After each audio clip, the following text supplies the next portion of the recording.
Hi guys! Welcome back again. Once again, this is Joboy TV on YouTube.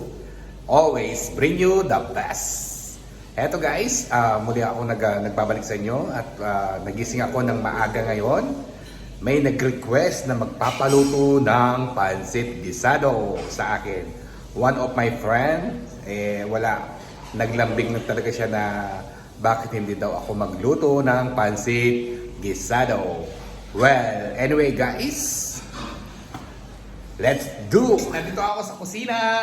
Pa-shout out. Ayan, pinakulo ko muna yung aking ilalagay na pangsahog na chicken wings. Pinakulo ko muna siya para mas mainam. Well, ito yung mga gagamitin ko mga ingredients sa pagluluto ng ating pancit guisado. Sisimplihan ko lang itong pagluto guys ha. Hindi naman masyadong magarbo pero panalo naman ito sa lasa. Doon naman natin yun makukuha. At hindi ko ito ipapakita sa aking video kung paano ko ito niluto. Dahil magagahol ako sa oras guys. Friday ngayon kaya gusto ko magpahinga ng mas mahigit sa in-expect ko. Well, ganun pa man, itry ko ulit ito i-vlogs sa susunod na mga araw para makita naman ninyo kung paano ko to niluto. Ang aking version sa aking pagluluto ng pancit guisado. Well, pasensya na kayo sa surrounding.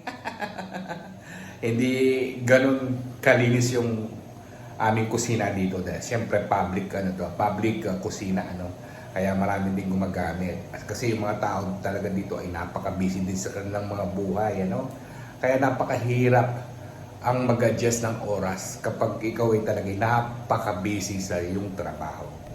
Alam ba ninyo, ang sarap talaga mag-vlogs. Lalo na kung may taga-video ka.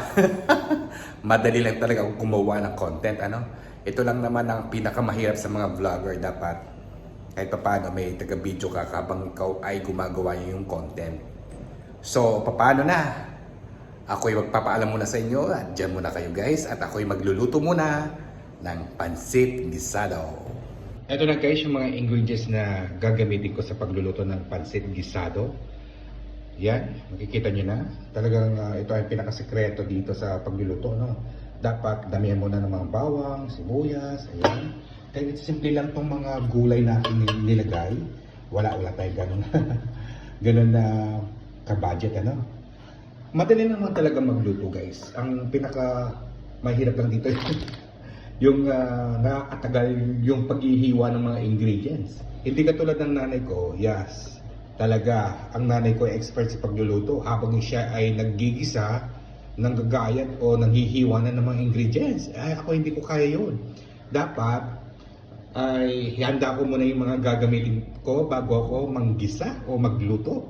At hindi lang yan, ito pa yung mga lalagyan natin ng konting toyo. At syempre, ginagamitan ko rin ito ng olive oil para mas healthy itong ating niluluto. Dito ko ito kukuhanin ng lasa niya. Gagamitin natin ng oyster sauce para hindi na tayo gagamit ng mga ibang pampalasa dyan. At paminta lang ang tatapat dyan at yung oyster sauce lang. Well, anyway guys, ito na yung mga gagamitin natin. At ito yung pangsahog ko, itong chicken wings, pinakulo ko muna to para maalis yung lansa.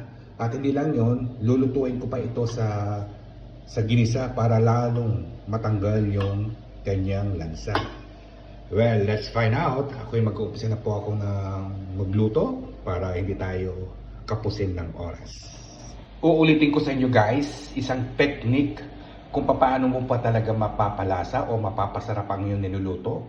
Basta't damihan mo siya ng bawang at ng sibuyas. Yun ang pinaka-technique doon. At hindi lang yun, dapat lutuin mo siya na maayos. Okay? Kaya hindi rin ako makakapag-cooking vlog dahil nga sa aking mga ginagamit na kaldero. Wala pa akong naipapalit sa kanila. Wala pa tayong budget pa na makabili ng bagong kaldero.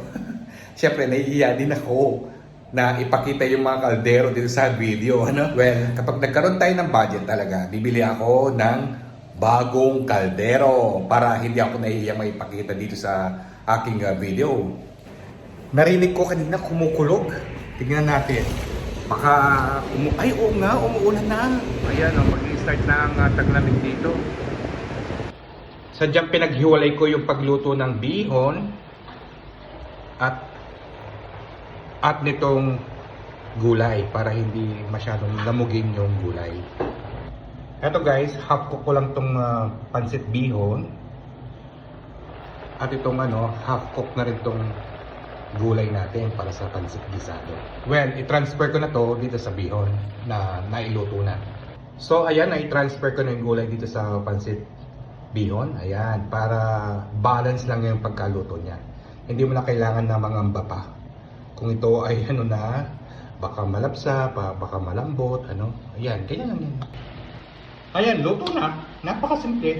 Hindi mo na kailangan magmadali pa eh. Ayan guys, okay na itong aking pansit gisado na aking niluto. Tignan naman ninyo ang pagkaluto na guys. Hindi siya masyadong konting toyo lang ginamit ko dito. Inano ko lang naman to sa oyster. Doon ko siya pinalasa ng gusto. Kaya yan, wow. The best ang aking pansit gisado. Ako'y kakain na at pagkatapos nito ay tayo ay magla-live. Ito yung nag-request sa akin ng aking kaibigan. Ayan. Dadaanan na lang niya dito mamaya ang kanyang request na pansit gisado. Well, anyway, dito na po magtatapos ang aking vlog ko for today, kung saan ako ay nagluto ng pansit gisado na ni-request ng aking kaibigan. Kaya nakita at napanood naman ninyo dito sa aking video. Well, hanggang sa muli po. Ito ulit si Joboy TV nagsasabing always bring you the best. Guys, paki-like, subscribe, and share. Bye!